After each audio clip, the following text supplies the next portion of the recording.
Good morning साथियों, biology की इस संकट मोचक सीरीज के 9वें एपिसोड में तहे दिल से आपका स्वागत है। गाइज, बायोलॉजी की संकट मोचक सीरीज के साथ जुड़कर आप अपनी तैयारी को बेहतर बना सकते हैं। आप अपने माँ बाप के सपने पूरे कर सकते हैं। गाइज, इस वीडियो में लिए हुए सभी क्वेश्चन या तो एसएससी में पूछे गए हैं या फिर दोस्तों रेलवे में पूछे गए हैं। गाइज, आपको मैं बता दूं, इस संकट मोचक सीरीज में हम दोस्तों बायोलॉजी के ऐसे क्वेश्चन लेते हैं जो बार बार प्रतियोगी परीक्षाओं में पूछे जाते हैं। गाइज, प्रत्येक क्वेश्चन का 2 बार रिवीजन करवाने वाला हूं, बिल्कुल आसान भाषा में। तो फिर चलिए दोस्तों, देरी किस बात की, आज की क्लास स्टार्ट करते हैं। गाइज, क्वेश्चन नंबर 1 आपको स्क्रीन पे दिख रहा होगा। ये क्वेश्चन दोस्तों आपसे एसएससी एग्जाम में पूछा गया है। आपकी एग्जाम के पॉइंट ऑफ व्यू से बहुत ही ज्यादा इंपॉर्टेंट है, इसलिए स्टार लगा लेना और साथ ही साथ में नोट कर लेना। गाइज, क्वेश्चन नंबर 1 कहता है कि रेडियो सक्रिय स्ट्रोंशियम 90 के कारण कौन सा कैंसर होता है। गाइज, आपके ऑप्शंस है। ऑप्शन नंबर ए त्वचा का कैंसर, ऑप्शन नंबर बी अस्थि का कैंसर, ऑप्शन नंबर सी फेफड़ों का कैंसर, ऑप्शन नंबर डी यकृत का कैंसर। गाइज, अगर आपको इनमें से किसी क्वेश्चन का आंसर आता है तो भैया आप कमेंट बॉक्स में बता सकते हो। फिलहाल दोस्तों मैं बता दूं, इस क्वेश्चन का जो राइट आंसर होगा वो होगा गाइज ऑप्शन नंबर बी, यानी कि अस्थि का कैंसर। दोस्तों, अस्थि का जो कैंसर है वो दोस्तों रेडियो सक्रिय स्ट्रोंशियम 90 के कारण होता है। बात क्लियर है दोस्तों। कैंसर के बारे में कुछ महत्वपूर्ण तथ्य हैं, वो जान लेते हैं जो आपसे एग्जाम में पूछे जाते हैं। सबसे पहले दोस्तों, कैंसर का अध्ययन विज्ञान की जिस शाखा में किया जाता है उस शाखा को दोस्तों ओन्कोलॉजी कहा जाता है। मैंने आपसे क्या कहा दोस्तों, मैंने आपसे यह कहा कि कैंसर का अध्ययन विज्ञान की जिस शाखा में किया जाता है उस शाखा को दोस्तों क्या कहा जाता है, ओन्कोलॉजी कहा जाता है। अगली बात यह आती है दोस्तों कि भैया कैंसर कब होता है। दोस्तों, आपको कैंसर तब होता है दोस्तों जब आपकी कोशिका विभाजन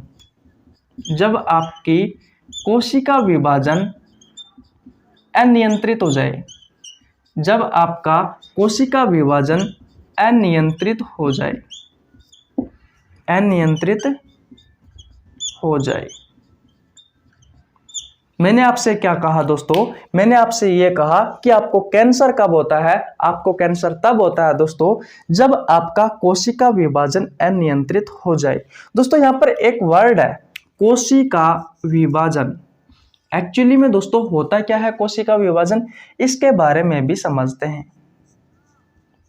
कोशिका विभाजन दोस्तों, इस कोशिका विभाजन में क्या होता है, आपको ये तो पता होगा कि सजीवों की सबसे छोटी जो इकाई होती है दोस्तों वो होती है कोशिका। इस कोशिका को हम दोस्तों सजीवों की क्रियात्मक व संरचनात्मक इकाई कहा जाता है, क्योंकि दोस्तों सजीवों का निर्माण किससे होता है, कोशिकाओं से होता है। अब समझिए दोस्तों कोशिका विभाजन है क्या। दोस्तों, इसमें क्या होता है, कोशिका अपने आप को, इस प्रक्रिया में क्या होता है, कोशिका अपने आप को डिवाइड करती है, अपने आप को विभाजित करती है, अपने आप को विभाजित करती है और विभाजित करके दोस्तों एक से अनेक कोशिकाओं का निर्माण करती है। एक से अनेक कोशिकाओं का निर्माण करती है। दोस्तों, ये प्रक्रिया क्या कहलाती है, ये प्रक्रिया दोस्तों कोशिका विभाजन कहलाती है। मेरा कहने का मतलब यह है दोस्तों, मान लीजिए ये कोई कोशिका है, ये अपने आप को डिवाइड करेगी और मान लीजिए दोस्तों 1 से 2 कोशिका बना दी। ये जो कोशिका है दोस्तों, ये कोशिका मात्र कोशिका कहलाएगी और दोस्तों ये 2 जो कोशिका है दोस्तों ये पुत्री कोशिका कहलाएगी। यही दोस्तों कोशिका विभाजन है। मात्र कोशिका से पुत्री कोशिकाओं का निर्माण ही दोस्तों कोशिका विभाजन है। तो दोस्तों मैंने क्या कहा, एक बार और रिवीजन करवा देता हूं। कैंसर का अध्ययन विज्ञान की जिस शाखा में किया जाता है उस शाखा को ऑन्कोलॉजी कहा जाता है। दोस्तों, कैंसर कब होता है, जब दोस्तों कोशिका विभाजन की प्रक्रिया अनियंत्रण हो जाए तब दोस्तों आपको कैंसर होता है। अब बात ये आती है कि भैया कोशिका विभाजन क्या है। तो दोस्तों कोशिका अपने आप को विभाजित करती है, यानी कि अपने आप को डिवाइड करती है और एक से अनेक कोशिकाओं का निर्माण करती है। जैसे कि मान लीजिए ये कोई कोशिका है, ये मात्र कोशिका है, इससे ये दोस्तों अपने आप को डिवाइड करेगी और एक से अनेक कोशिका बनाएगी। जैसे कि दो कोशिका बना ली, इन कोशिकाओं को पुत्री कोशिका कहा गया है, इस कोशिकाओं को दोस्तों मात्र कोशिका कहा गया है। यही भैया कोशिका विभाजन है।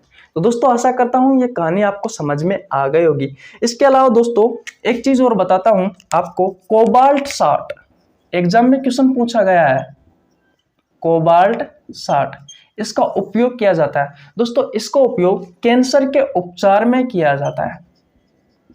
इसका उपयोग दोस्तों कैंसर के उपचार में किया जाता है। आशा करता हूं दोस्तों ये क्वेश्चन आपको बहुत अच्छे से समझ में आ गया होगा। अगर आपने स्क्रीनशॉट नहीं लिया है तो दोस्तों स्क्रीनशॉट ले लीजिए। और अब चलते हैं दोस्तों अगले क्वेश्चन की ओर। दोस्तों अब बात करते हैं क्वेश्चन नंबर 2 की। देखिए भैया सबसे पहले मैं आपको बता दूं, क्वेश्चन नंबर जो 2 है दोस्तों, यह आपसे रेलवे में भी पूछा गया है और दोस्तों एसएससी में भी पूछा गया है। स्टार लगा लेना और साथ ही साथ में दोस्तों नोट भी कर लेना। बात क्लियर है दोस्तों। क्वेश्चन नंबर 2 कहता है कि भैया हमारे शरीर में कुल कितनी मांसपेशियां होती है। गाइज आपके ऑप्शंस है, ऑप्शन नंबर ए है 639, ऑप्शन नंबर बी है 300, ऑप्शन नंबर सी है 206 और ऑप्शन नंबर डी है दोस्तों कोई नहीं। गाइज आपका जो राइट आंसर होगा वो होगा दोस्तों ऑप्शन नंबर ए 639। दोस्तों हमारे शरीर में कुल कितनी मांसपेशियां होती है, तो भैया 639 होती है।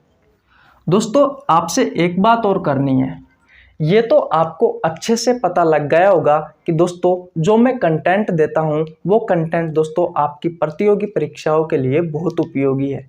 क्योंकि दोस्तों मैं जो भी क्वेश्चन लेता हूं वो किसी न किसी एग्जाम में पूछा गया होता है, चाहे वो एसएससी हो, चाहे वो रेलवे हो, चाहे वो एनडीए हो, चाहे पीसीएस, चाहे नीट या फिर कोई स्टेट एग्जाम हो जैसे कि पुलिस, पटवार वगैरह।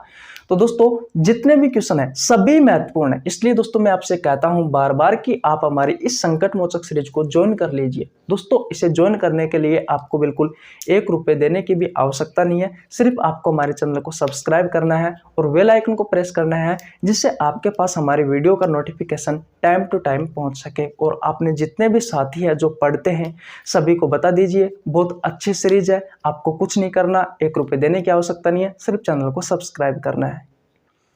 तो जरूर कर लो यार, आपके छोटा भाई हूँ, बहुत ज़्यादा मेहनत लगती है, मैंने अपनी ज़िंदगी दांव पर लगा रखी है, आप इतना तो कर ही सकते हो। आइए फिर क्वेश्चन को समझते हैं। देखिए दोस्तों मैंने आपसे क्वेश्चन पूछा है कि हमारे शरीर में कुल कितनी मांसपेशियां होती है, तो भैया 639 मांसपेशियां होती है। क्या ये बात आपको समझ में आई?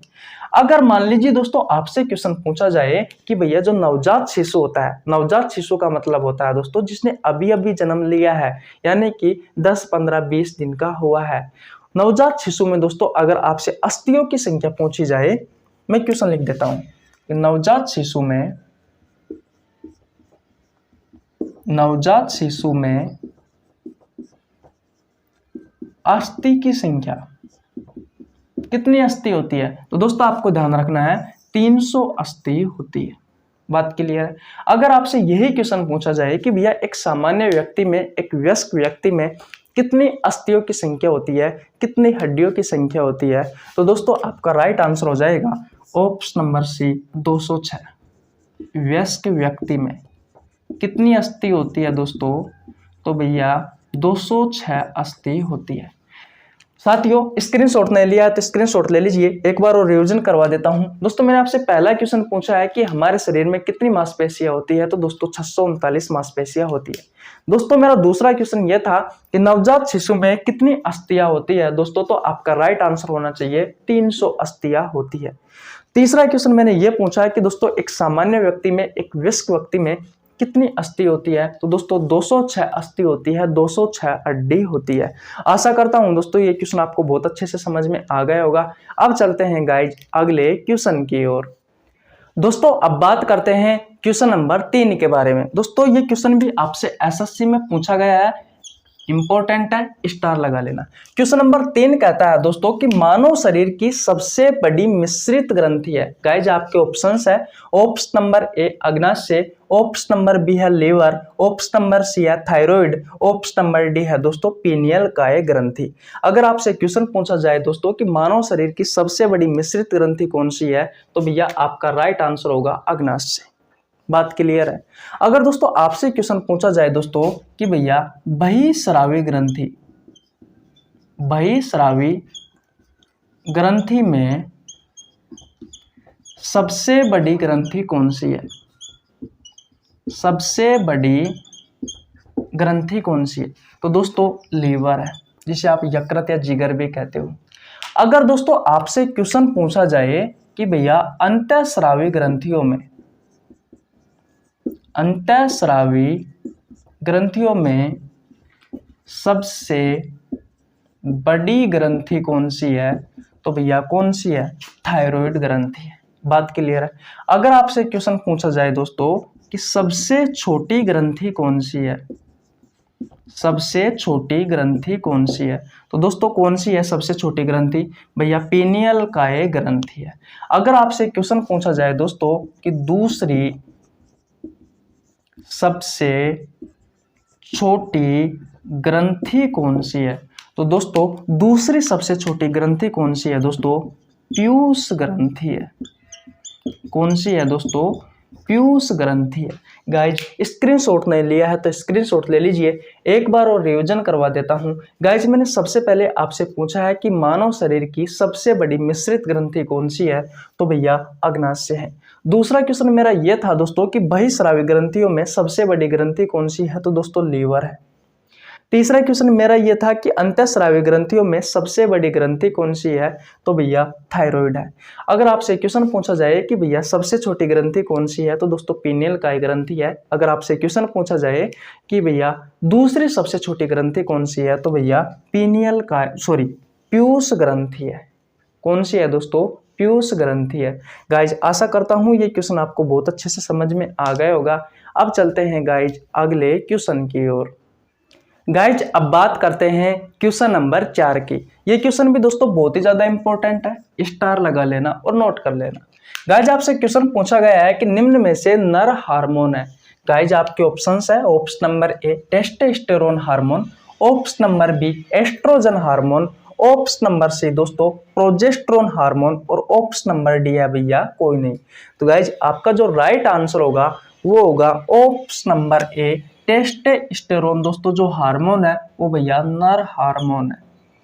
दोस्तों दूसरा क्वेश्चन ये है कि भैया निम्न में से मादा हार्मोन कौन सा है, तो दोस्तों मादा हार्मोन दो हार्मोन है, एक है दोस्तों एस्ट्रोजन हार्मोन और एक है दोस्तों प्रोजेस्टेरोन हार्मोन।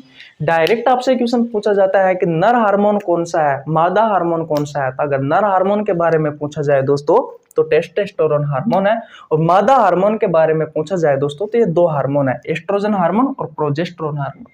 आशा करता हूं ये क्वेश्चन आपको बहुत अच्छे से समझ में आ गया होगा। स्क्रीनशॉट नहीं लिया है तो स्क्रीनशॉट ले लीजिए। और अब चलते हैं गाइज अगले क्वेश्चन की ओर। दोस्तों अब बात करते हैं क्वेश्चन नंबर 5 की। भैया आपके एग्जाम के पॉइंट ऑफ व्यू से बहुत ही ज्यादा इंपॉर्टेंट है, बहुत ही ज्यादा इंपॉर्टेंट है। अब तक के जितने भी क्वेश्चन करवाए हैं दोस्तों उन सब में से बहुत ही ज्यादा इंपॉर्टेंट है। ये क्वेश्चन दोस्तों आपसे एसएससी में पूछा गया है। 4-5 जानकारी देने वाला हूं, सभी जानकारी आपकी एग्जाम के पॉइंट ऑफ व्यू से बहुत ही ज्यादा इंपॉर्टेंट होने वाली है। गाइज क्वेश्चन नंबर 5 कहता है कि 5 जगत वर्गीकरण किसने दिया। कहने का मतलब दोस्तों 5 किंगडम क्लासिफिकेशन किसने दिया, यह आपसे क्वेश्चन पूछा है। दोस्तों आपके ऑप्शंस है, option number A RH Whittaker, option number B है दोस्तों कोरलिनियस, ऑप्शन नंबर सी है हेकल और ऑप्शन नंबर डी है कोपलैंड। दोस्तों आपका जो राइट आंसर होगा वो होगा दोस्तों option number A RH Whittaker. दोस्तों इन्होंने 5 किंगडम क्लासिफिकेशन दिया। इन्होंने दोस्तों सजीवों को 5 जगत में बांटा। 5 किंगडम क्लासिफिकेशन का मतलब यह है दोस्तों कि इन्होंने भैया सजीवों को 5 क्लास में बांटा, यानी कि 5 भागों में बांटा, जो कि वर्तमान में बटे हुए हैं। नंबर 1 पर आता है दोस्तों पादप जगत, नंबर 2 आता है दोस्तों जंतु जगत, नंबर 3 आता है दोस्तों प्रोटिस्टा, और नंबर 4 पर आता है दोस्तों मोनेरा और नंबर 5 पर आता है दोस्तों कवक। ये 5 भाग है दोस्तों सजीवों को, जो कि दोस्तों RH व्हाइटेकर ने, जो कि वर्तमान में चल रहा है, 5 किंगडम क्लासिफिकेशन दिया था। इसके तहत सजीवों को 5 भागों में बांटा गया था। ये 5 भाग है। अगर आपसे क्वेश्चन पूछा जाए दोस्तों कि सबसे पहले सजीवों का वर्गीकरण किसने किया, तो भैया कॉर्नलिनियस ने किया था। सबसे पहले सजीवों का वर्गीकरण दोस्तों इन्होंने दिया था 2 किंगडम क्लासिफिकेशन। इन्होंने 2 किंगडम क्लासिफिकेशन इन्होंने क्या किया दोस्तों, सजीवों को 2 भागों में बांटा। नंबर 1 पर दोस्तों पादप जगत और नंबर 2 पर दोस्तों जंतु जगत। बात क्लियर है। अगर आपसे क्वेश्चन पूछा जाए दोस्तों कि 3 किंगडम क्लासिफिकेशन किसने दिया, तो दोस्तों किसने दिया, हेकल ने। 3 किंगडम क्लासिफिकेशन किसने दिया, हेकल ने दिया। इन्होंने दोस्तों सजीवों को 3 भागों में बांटा।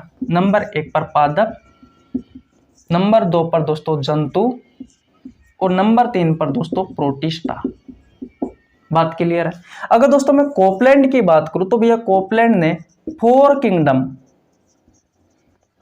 किंगडम क्लासिफिकेशन दिया।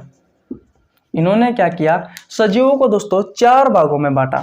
नंबर 1 पर पादप, नंबर 2 पर दोस्तों जंतु जगत, नंबर 3 पर दोस्तों प्रोटिस्टा और नंबर 4 पर दोस्तों मोनेरा।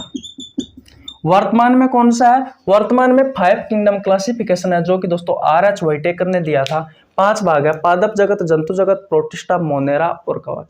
आशा करता हूं दोस्तों ये क्वेश्चन आपको बहुत अच्छे से समझ में आ गया होगा। स्क्रीनशॉट नहीं लिया तो स्क्रीनशॉट ले लीजिए। तो दोस्तों कैसी लगी आपको वीडियो, अगर वीडियो अच्छी लगी हो तो वीडियो को लाइक कर देना, आपके छोटे भाई के लिए एक प्यारा सा कमेंट कर देना, चैनल पर नया है तो चैनल को सब्सक्राइब कर लेना, बेल आइकन को प्रेस कर लेना, जिससे आपके पास हमारी वीडियो का नोटिफिकेशन टाइम टू टाइम पहुंच सके। हम मिलते हैं दोस्तों कल किसी अगली वीडियो में, तब तक के लिए जय हिंद जय भारत।